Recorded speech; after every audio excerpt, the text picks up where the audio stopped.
네, 오늘 말씀의 제목은 내가 믿는 자를 내가 알고라는 제목으로 함께 은혜를 나누도록 하겠습니다.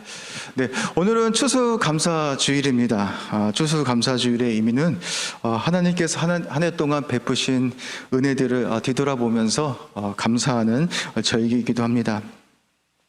여러분들은 2021년 한 해를 뒤돌아보면서 감사한 일들이 많이 있었습니까? 저는 2021년 한 해를 뒤돌아보니 개인적인 일들 때문에 별 감사한 일들이 없었던 것 같습니다. 그러다가 10여 년 전에 읽었던 책 하나가 생각이 났습니다. 장영희 작가가 쓴 살아온 기적과 살아갈 기적이라는 책인데, 이 책에 이런 내용이 담겨져 있습니다. 어떤 사람이 전신마비 구조카가 이상열 씨에게 새해 소원이 무엇입니까? 라는 질문을 합니다. 전신마비 구조카가 이상열 씨는 질문에 이렇게 대답을 합니다. 저의 새해 소원은 더도 말고 덜도 말고 손가락 하나만 움직이는 게 저의 새해 소원이다 라고 이상열 씨는 그렇게 말합니다.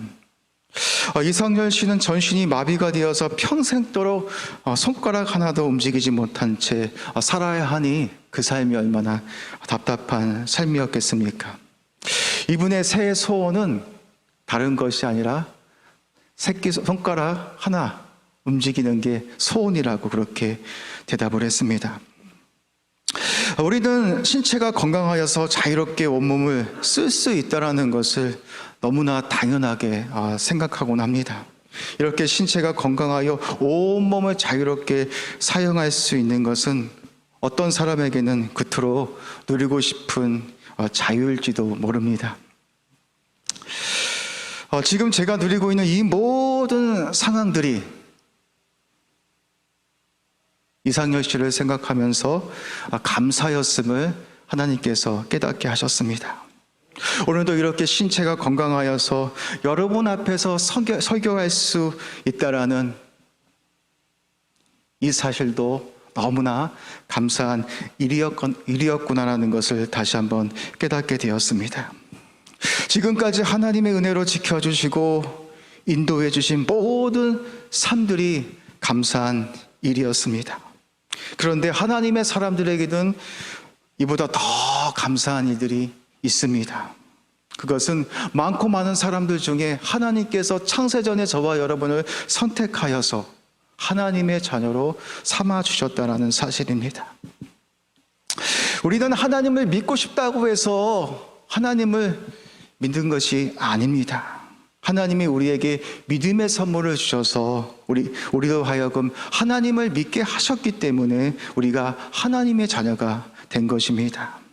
하나님의 은혜로 우리가 예수님을 알고 믿게 된 것은 어쩌면 우리 인생에서 가장 큰 은혜이며 축복일지도 모릅니다. 우리는 이 사실 하나만으로 하나님을 향하여 감사한 그런 인생들이 되어야 함에도 불구하고 우리는 어떻게 살고 있습니까? 하나님께서 거저 주었기에 그 은혜들을 너무나 하찮게 여기며 살고 있지 않은지 우리 자신들을 한번 뒤돌아보았으면 좋겠습니다. 찰스 웨슬리는 하나님이 베푸신 은혜가 얼마나 큰 은혜인지를 깨닫고 이렇게 고백하기도 했습니다. 만입이 내게 있으면 그 입 다 가지고 내 구주 주신 그 은총을 늘 찬송하겠다라고 그렇게 고백했습니다. 사도 바울도 그랬습니다. 복음을 전하다가 감옥에 갇혀 있었지만 사도 바울은 원망하지 않았습니다. 사랑하는 청년 여러분, 감옥에 갇혀 있는데 복음을 전하다가 그렇게 수많은 고생을 하다가 감옥에 갇혀 있는데 감사의 조건이 있겠습니까? 하나도 없습니다. 그럼에도 사도 바울은 감옥에 갇혀 있음에도 불구하고 하나님을 향하여 감사히 생각했습니다. 그리고 기쁘다라고 그렇게 고백하기도 했습니다. 사도 바울은 감옥에서 디모데가 복음을 전하면서 많은 어려움들을 겪는다라는 소식을 접하게 되어집니다. 디모데는 이단들의 위협으로 인해서 많은 두려움과 무서움을 갖게 되었습니다.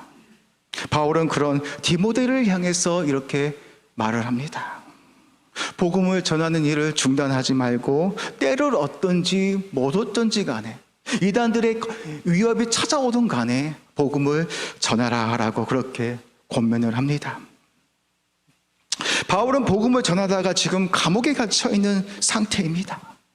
네로의 명령이 떨어지면 언제 죽을지 모르는 그런 상황이기도 합니다. 그런 상황에 놓여 있는 것이라면 바울이 디모데를 향해서 어떻게 권면해 주어야 하겠습니까? 디모데야, 나처럼 복음을 전하다 고난을 받지 말고 잠시 피해 있다가 그렇게 복음을 전하라라고 그렇게 권면을 해 주어야 하지는 않겠습니까? 그러나 바울은 디모데를 향하여 이단들의 위협이 있다 할지라도 이 복음과 함께 고난을 받으라라고 그렇게 명령하고 있습니다. 바울은 자신이 전한 그 복음 때문에 감옥에 갇혀 있지만 이렇게 고백하고 있습니다. 나는 그 복음을 향해서 고난을 받았지만 나는 부끄러워하지 않는다라고 고백하고 있습니다. 부끄러워하지 않는다라는 말은 복음을 자랑스럽게, 여전히 자랑스럽게 여기고 있다라는 고백이기도 합니다. 왜 바울은 복음을 전하면서 수많은 고생을 당하면서 그렇게 살 소망까지 끊어지는 그런 고통이 있음에도 불구하고, 그 감옥에 갇혀 있음에도 불구하고 하나님을 향하여, 이 복음을 향하여 왜 부끄럽게 여기지 않는다라고 고백할 수 있었던 그 이유가 무엇이었을까요? 오늘 우리가 읽었던 본문 말씀을 보면 바울은 이렇게 고백하고 있습니다. 내가 복음을 향하여 부끄러워하지 않는 그 이유는 나는 내가 믿는 자를 알고 또한 내가 이탁한 것을 그날까지 주님께서 능히 지켜주실 것을 확신하기 때문에 나는 복음 때문에 고난을 당하지만 부끄러워하지 않는다라고 그렇게 고백하고 있습니다. 우리 다 같이 디모데후서 1장 11절에서 12절까지 말씀을 한번 읽어보도록 하겠습니다. 우리 PPT도 한번 띄워주십시오. 같이 읽겠습니다. 내가 이 복음을 위하여 선포자와 사도와 교사로 세우심을 입었노라. 이로 말미암아 내가 또 이 고난을 받되 부끄러워하지 아니함은 내가 믿는 자를 알고 내가 알고 또한 내가 이탁한 것을 그날까지 그가 능히 지키실 줄을 확신함이라. 아멘. 바울은 지금 감옥에 갇혀 네로의 명령이 떨어지면 언제 죽을지 모르는 상황이지만, 그러나 바울은 부끄러워하지 않겠다라고 고백하고 있습니다. 그 이유가 무엇이겠습니까? 나는 내가 믿는 그 하나님을 안다라고 고백하면서 내가 오늘 죽는다 할지라도, 네로의 명령이 떨어져서 내가 참수형을 당한다 할지라도, 내가 이 복음 때문에 고난을 당하지만 부끄러워하지 않고 자랑스럽게 여기는 그 이유는 내가 바로 생명의 하나님과 연결되어져 있기 때문이다. 나는 내가 믿는 그 하나님이 누구인지를 나는 너무나도 잘 알고 있기 때문에 내가 지금 이 감옥 속에 갇혀 있다 할지라도 절망하거나 두려워하지 않겠다라고 고백하고 있습니다. 사랑하는 청년 여러분, 하나님을 아는 신앙이, 하나님을 아는 지식이 우리 인생 가운데 너무나 중요합니다. 여러분은 바울과 같은 이런 어려움을 겪는 것이라면 여러분들은 어떻게 반응하시겠습니까? 내가 사랑하는 주님을 위해서 그렇게 열심히 복음을 전했음에도 불구하고 하나님께서 축복은 주시지 아니하시고 내가 감옥 속에 갇혀 있는 것이라면 저와 여러분들은 하나님을 향하여 어떻게 고백하시겠습니까? 원망하지 않을까요? 그러나 바울은 복음을 위하여 고난을 받았지만 부끄러워하지 않는다라고 고백할 수 있었습니다. 그 이유는 자신이 믿는 그 하나님이 누구인지를 알고 있기 때문이라고 그렇게 고백하고 있습니다. 그래서 감옥 속에 있었지만 네로의 명령이 떨어져서 죽는다 할지라도 그 죽음까지도 두려워하지 않는 그 이유는 생명의 하나님께서, 오늘 죽는다 할지라도 생명의 하나님께서 자신을 부활시켜서 다시 그 하나님의 영광 앞에 세우실 것이라는 그 확신과 그 믿음이 있었기 때문에 그 고난 속에서도 두려워하지 않고 무서워하지 않는다라고 고백하고 있습니다. 얼마나 많은 믿음의 선지들이 죽음 앞에서 담대한지 아십니까? 보네포 목사님은 이렇게 고백했습니다. 죽음은 자유를 향하는 최고의 축제라고 그렇게 고백했습니다. 여러분, 어떻게 죽음이 축제가 될 수 있겠습니까?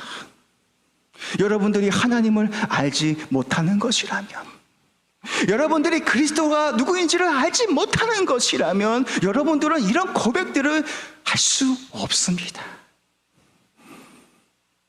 서보나교회 폴리감 목사님은 예수님을 죽어냈다는 이유만으로 하형에 처형당하게 됩니다.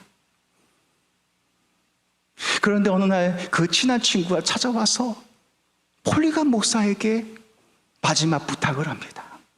폴리가봐, 네가 오늘 이 한 번만 예수님을 부인해서 이 죽음의 이 현장에서 네가 벗어날 수 있었으면 좋겠다라고 친구의 권유를 받지만 폴리감 목사님은 이렇게 말을 합니다. 친구야, 예수님께서는 내가 살아온 80년의 그 인생 동안 나를 한 번도 모른다 하지 않았는데 내가 어찌하여 이 죽음의 순간에 주님을 부인할 수 있겠냐라고 그렇게 말을 하면서 불에 태워져 죽었습니다. 그리고 이렇게 고백을 합니다. 여러분들도 다 회개하시고 예수님을 믿고 구원을 받으세라고 그렇게 마지막 말을 남기면서 그렇게 죽음을 맞이했습니다. 왜 이들이 죽음 앞에서도 두려워하지 않고 담대할 수 있었던 그 이유가 무엇이었겠습니까? 바로 자신이 믿는 하나님이 누구인지를 정확히 알고 있었기 때문입니다. 내가 오늘 죽는다 할지라도 내가 믿는 그 하나님이 나를 살리셔서 그 하나님의 영광 앞에 세우실 것이라는 그 확신과 믿음이 있었기에 가능한 일이었습니다. 사랑하는 청년 여러분, 여러분 인생 가운데 힘든 일이 있습니까? 어려운 일이 있습니까? 예수님을 믿어도 잘 안 풀리는 일들이 있습니까? 왜 이렇게 답답한 것일까? 내가 그렇게 하나님을 믿어도 내 인생은 왜 이렇게 답답한 것일까? 그렇게 절망을 그리는 친구들이 있습니까? 그런 상황에 있는 것이라면 저는 여기 있는 모든 청년들이 바울처럼 고백할 수 있는 청년들이 될 수 있었으면 좋겠습니다. 나는 내가 믿는 그 하나님을 알고 있기 때문에 지금 내가 받는 이 고난이 너무나 힘들고 어렵다 할지라도 나는 내가 믿는 그 하나님을 알고 있기 때문에 하나님께서 이 고난들을 통하여서 나를 더 영적으로 성장시켜 주시고 이 고난들을 통하여서 하나님의 사랑으로 더 빚어가실 것이라는 그 확신과 그 믿음이 있기 때문에 나는 오늘도 절망하지 않고 믿음으로 걸어갈 수 있겠다라고 그렇게 고백할 수 있는 청년들이 있습니까? 아니면 여러분의 문제 앞에서 여러분의 주어지는 여러 가지 그 상황들 앞에서 하나님을 바라보기보다는 그 문제와 상황 앞에서 무너지고 절망하고 나는 왜 이 모양이냐고 하나님을 향하여 원망하고 계시겠습니까? 그렇기 때문에 우리는 하나님을 알아야 합니다. 홍해를 가르셨던 그 하나님, 요단강의 그 물지기를 가르시고 많은 땅이 되게 하셔서 이스라엘 백성들을 인도해 가셨던 하나님, 강야에서 40년 동안 만나와 메추라기를 먹여주셨던 그 하나님은 지금 이 순간도 살아계셔서 우리의 하나님이 되어 주신다라는 그 믿음을 가지고 걸어갈 수 있는 청년들이 필요합니다. 그렇게 되어지면 우리가 고난을 받든지 형통한 삶을 살아가든지 어떠한 삶이 우리 인생 가운데 주어진다 할지라도 우리는 하나님을 향하여 신실하게 반응할 수 있습니다. 19세기에 미국 시카고에 살았던 스태포드라는 사람이 있었습니다.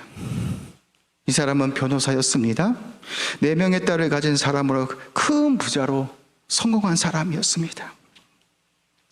어느 여름 스태포드는 그의 부인과 딸들과 함께 유럽의 여러 나라를 여행하면서 아름다운 도시와 명승 고족을 찾아보기로 계획합니다. 이들의 계획은 곧 이루어졌고 이들은 배를 타고 유럽 여행을 오르게 됩니다. 유럽을 향해 나아가던 배는 대서양 한복판에서 거센 파도를 만나게 됩니다. 얼마 안 되어 그 배는 침몰하고 맙니다.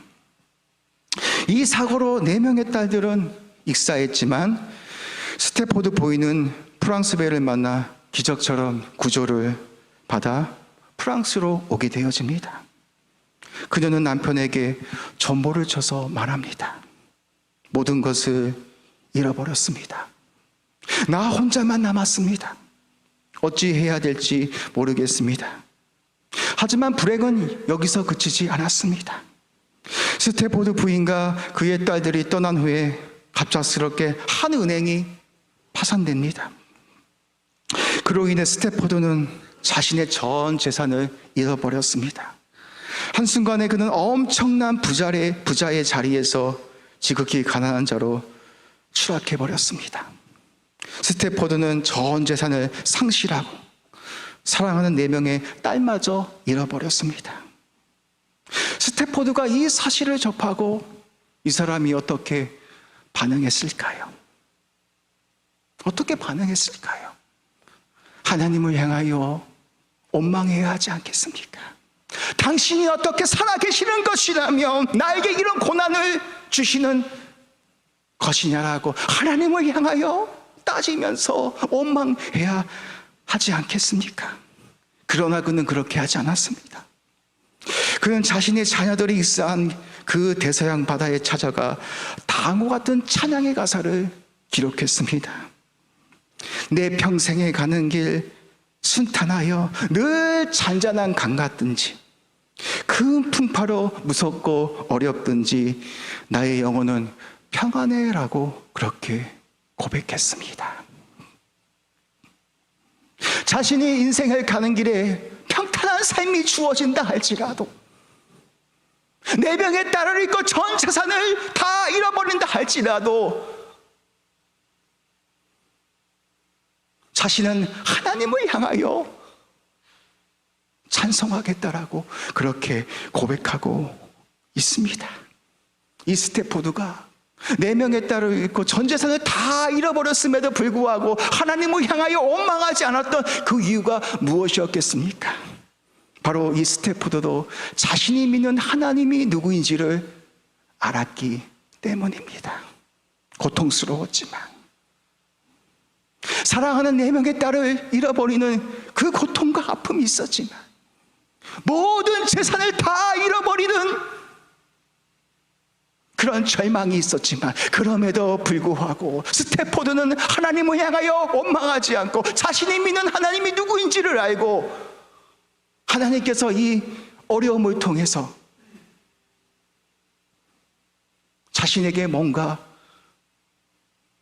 이야기를 해 주실 것이라는 그런 믿음을 가지고 믿음으로 걸어갔습니다.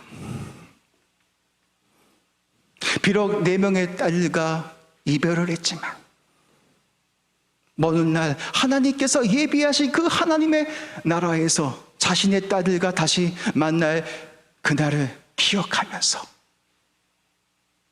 그렇게 하나님을 향하여 원망하지 않고 찬양할 수 있었습니다. 사랑하는 청년 여러분, 우리의 믿음도 그런 믿음이었으면 좋겠습니다.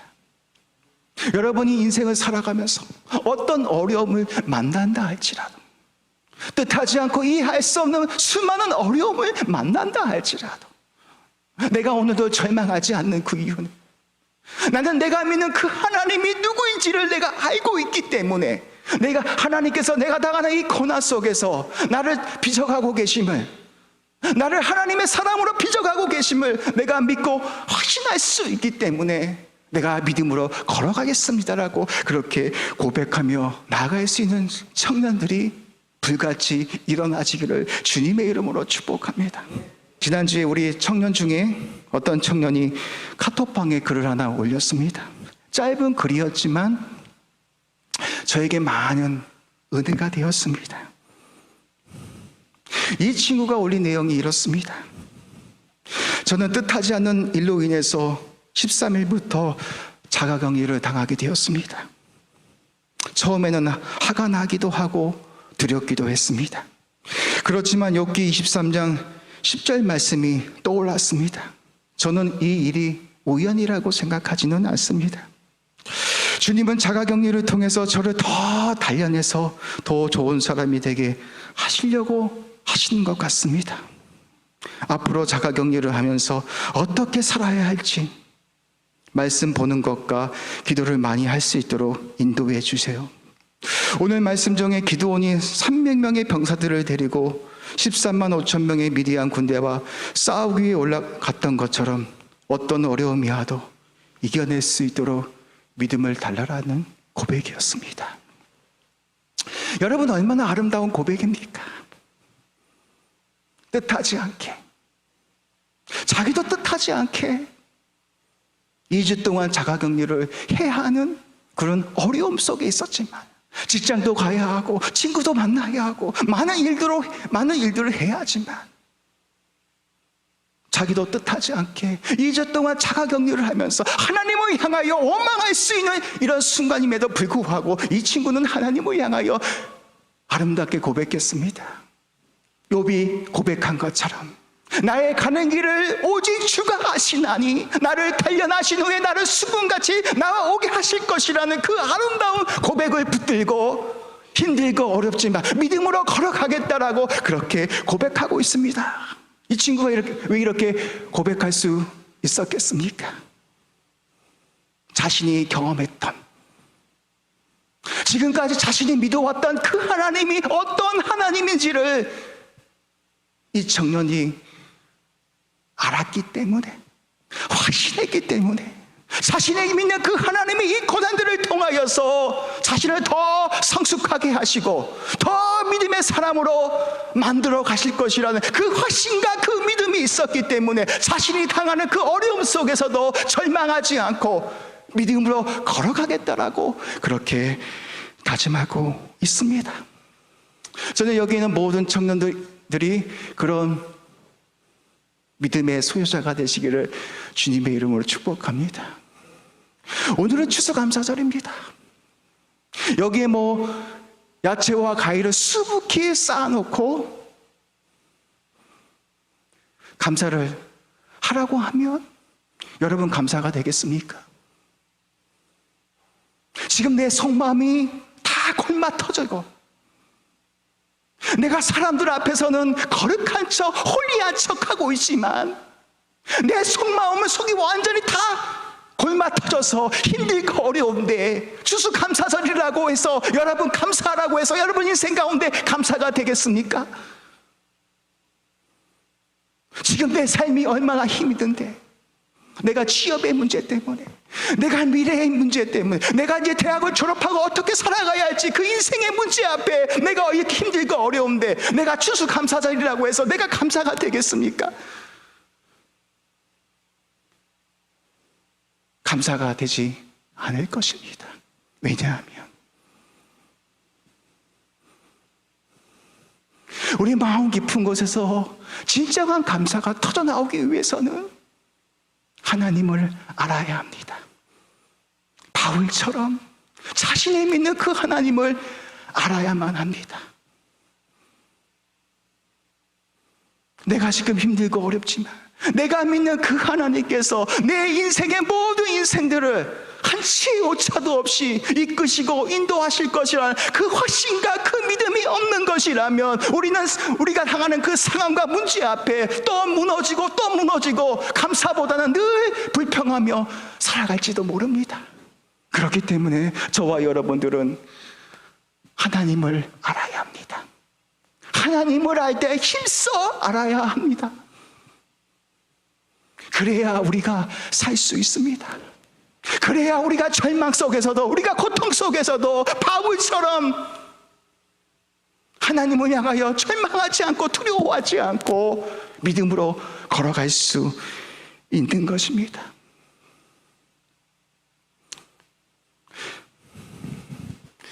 두 번째로 사도 바울은 복음을 통하여 고난을 받지만 부끄러워하지 않은 이유에 대해서 말하고 있습니다. 내가 이탁한 것을 그날까지 그가 능히 지키실 줄을 확신하기 때문에 바울은 자신이 받는 고난으로 인해서 부끄러워하지 않겠다라고 고백하고 있습니다. 여기서 이탁이라는 단어는 이런 뜻을 가지고 있습니다. 우리가 은행에 돈을 맡기면 은행이 파산되지 않는 한 맡긴 돈은 은행 금고에 안전하게 됩니다. 바울은 자신이 이탁한 것을 그날까지 하나님께서, 주께서 능히 지켜주실 것을 그렇게 고백하고 있습니다. 여러분들이 예수 그리스도 안에 있는 것이라면, 여러분의 입술의 고백을 통하여, 그 믿음을 통하여 여러분들이 예수님과 연합된 자가 되어 있는 것이라면, 하나님께서 예수님을 통해서 약속한 모든 축복들을 여러분들이 누리게 될 것입니다. 힘들고 어렵다 할지라도 여러분들이 예수 그리스도 안에 있는 것이라면 하나님이 여러분의 인생을 책임져 주시고 인도하여 주셔서 그 하나님의 그 영광 앞에 세우는 그날까지 여러분의 삶을 이끄시고 신실하게 일하실 것입니다. 여러분, 우리가 구원을 말하는데 구원이 무엇입니까? 우리는 구원이라고 말을 하면 이렇게 생각하는 사람들이 많이 있습니다. 예수님을 믿고 천국 가는 것, 그게 구원이다, 그렇게 말하는 사람들이 많이 있습니다. 틀린 말은 아니지만 구원은 더 넓은 개념을 가지고 있습니다. 여러분들이 예수님을 믿게 되면 그 믿음을 통하여 하나님의 자녀가 됩니다. 하나님의 자녀가 되면 하나님께서 여러분 인생 가운데 하나님이 여러분의 아버지 되어 주셔서 여러분의 모든 삶을 이끄시고 인도하십니다.